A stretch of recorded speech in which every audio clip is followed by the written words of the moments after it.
talking a lot about Zach Collins and the game that he had. Yeah, he was great. I saw you had a chance to speak to him as well. What was said by Zach to you, and what was your opinion of what you saw from him tonight?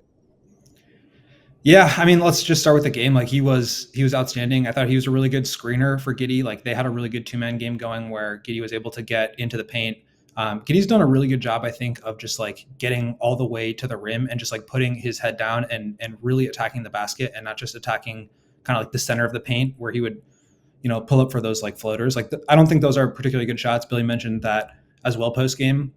And I think credit to Giddey, he's been able to really get downhill. That causes the defense to have to collapse onto him. And when the big man does that, it leaves whoever the center is, whether it's Vooch or Jalen Smith or in tonight's case, Zach Collins open. And both of them, I thought, just really did a nice job helping each other out, with Collins with the screening and Giddey just with the attention that he got and the drop-off passes. So Collins was really good. He was making his threes, but I just thought like his finishing around the rim, the space that he was taking up, his ability to keep the ball moving as an offensive hub, it's kind of a great like Vooch impression. Like that was a lot of what Vooch has done and why the Bulls were successful early on in the season playing through him. So after the game, he was saying, like he kind of said all the right things in terms of like, yeah, well, it would have been better if we got the win, but it was nice to be involved. And he was kind of giving credit to both the players and the coaching staff for getting them prepared and getting them integrated into the new offense. I think all three of those guys, Trey Jones, Kevin Huerter, and Zach Collins, struggled in the first couple of games after the trade.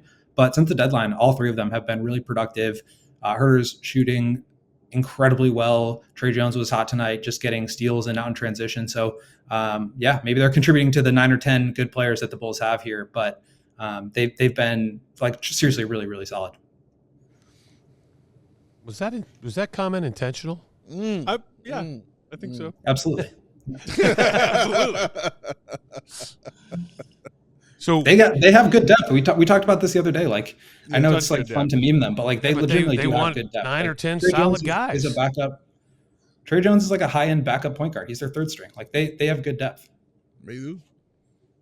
So, well, I brought up the topic in the pregame and about how Giddey's at his best when he has the ball in his hands.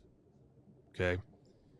Agreed. So that kind of leads you to believe that this is kind of what we can look forward to next year. I think they will eventually re-sign him, right? Okay. They obviously like him because they traded for him. I think he's had some of his best games being the primary ball handler. So I'm curious because I want to talk about, where do we go from here with Coby White moving forward? Because obviously, this is just my opinion. It's not that Coby can't be the point guard, but it just seems like the offense is run so much better and smoother with Giddey as the initiator and the facilitator.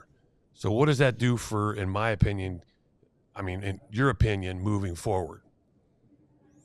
I think it's a really complicated question. I think they are absolutely going to be using these final 20 some odd games to figure that out and just contribute to the data set that they have. Because right now, I totally agree with you. Like Giddey has been outstanding because he's had the ball in his hands. And I think there's no coincidence that Zach gets traded, Vooch is out, Ayo is out, Patrick is out. Like they need somebody. When Giddey's out of the game, they look just like a complete mess. And so they need someone who can drive offense. He's doing a really good job of that. I'm still questioning whether he can do that at the highest level. We don't really necessarily need an answer to that right now because the Bulls are so far away from competing at that level. But you do need to know like how he fits with the rest of the players on the roster so that you can make decisions about who is around here long term. And I agree with you that Coby has struggled playing off of Giddey. I don't know exactly what the numbers would say, but I mean, they stagger them a little bit tonight, especially. But just in games where they're on the court together, it does feel like Coby's a little bit marginalized because Giddey is such a ball dominant player. I know he's considered to be a pass first player and he is a very good passer, but he's also very much been a score first player, at least of late. And obviously the numbers have been great too. But I would say like what's making him effective is the fact that he has so much scoring gravity. That was one of the things I wanted to see out of him was like, can you actually get to the basket and draw help and create open shots? So I think Giddey needs to continue to get better at that. But I also think Coby needs to like learn how to play off of him a little bit better.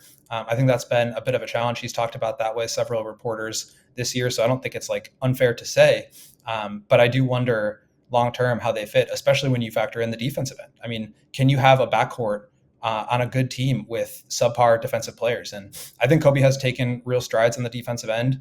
His defensive metrics right now are really, really poor, some of the worst in the league. And so I think part of that has to do with the fact that the Bulls are a bad defensive team. They don't have any real infrastructure around him.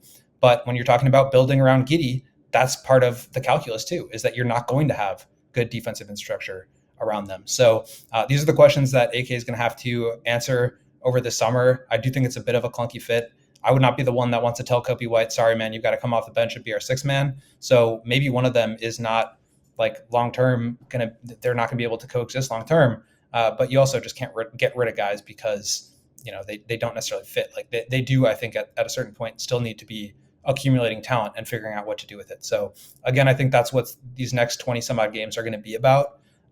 But it does feel like it's one or the other in terms of Giddey has a great night and the ball's in his hands and the offense is flowing the way it flows, or Coby's got it going and he's hot and the team is doing what it does around Coby, but that kind of leaves Giddey in a tough spot. So I think that's part of the challenge with building around Giddey is that he's very ball dominant. When you take the ball out of his hands, he's 14 of 19 in his last 5 games from 3. That's not going to be the case for every single game moving forward. He even admitted so tonight.